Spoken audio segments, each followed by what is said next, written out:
Welcome to the Stock Market Daily News Podcast. Today is March 10th, 2026.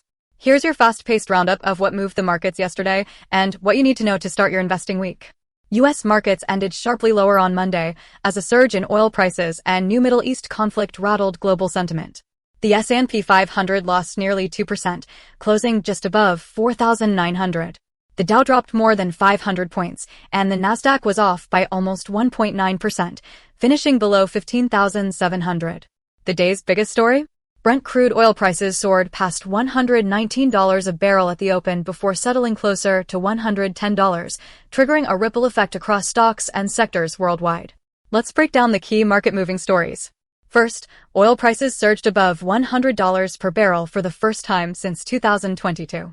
Brent crude briefly touched $119 before a statement from G7 leaders about releasing emergency reserves calmed prices.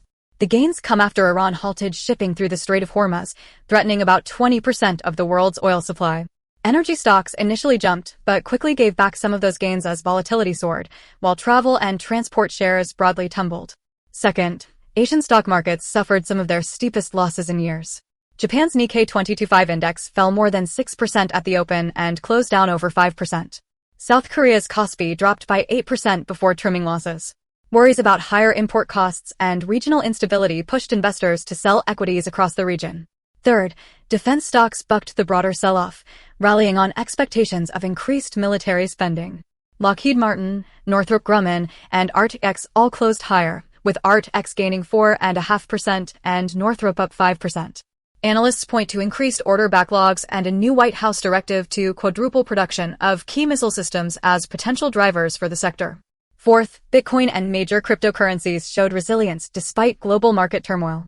Bitcoin traded steady near $67,000, up slightly for the week, even as stocks and gold sold off. Analysts suggest crypto may be benefiting from institutional inflows and a perception of oversold conditions. Still, market veterans warn that extended risk-off episodes could eventually push crypto lower if equity market losses accelerate. Finally, a digital finance headline: the Nasdaq announced a partnership with crypto exchange Kraken to launch tokenized stock trading, aiming to make equity ownership more accessible worldwide.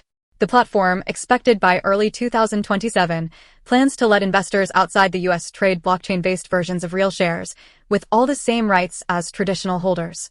This signals a growing integration of digital assets with traditional finance. In summary, global markets are under pressure as surging oil prices and conflict headlines drive volatility. Defense sector and crypto assets are holding a relative bid, while Asia and cyclical sectors lead decliners. U.S. markets remain somewhat insulated, but are not immune. Keep an eye on energy inflation and Fed policy expectations. That's your Stock Market Daily News podcast for March 10th. The S&P 500 closed at 4,900, the Dow ended at 37,382, and the Nasdaq finished at 15,692. Watch for fresh inflation data and upcoming Fed meeting signals this week. If you found this recap useful, be sure to subscribe and follow us for daily market updates.